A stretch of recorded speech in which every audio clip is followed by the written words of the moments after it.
Ny fanabeazana kosa indray nanapa-kevitra ny vondrona anaty fikambanana iray ny lehiben'ny Zapy ao anatin'ny Draina Antananarivo na ihany koa ny eto Analamanga izany entina hanatsarana ny fanabeazana izay iandreketan'izy ireo no anton'izany no sady ihany koa hanatanterahana na ihany koa izany ny fitakiana ny tombotsoa izay efa notakian'izy ireo hatramin'izay.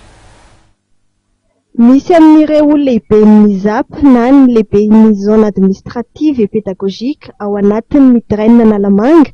no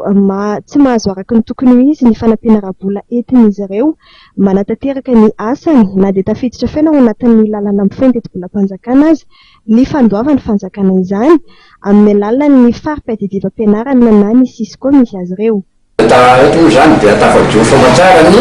fikambana ny chef Zapy rehetra manerana ny Draina Analamanga izay nomena ny anarana hoe Asina SISCO valo izay vondrona amin'ny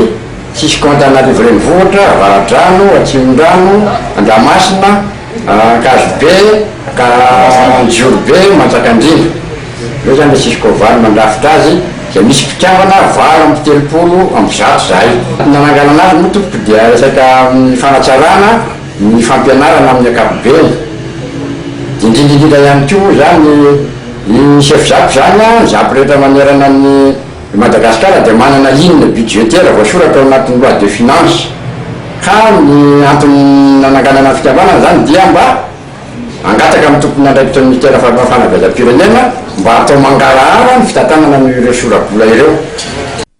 Nanapa-kevitra ny vondrona anatin'ny fikambanana ireo lehiben'ny Zapy ato anatin'ny Draina Analamanga araka izany.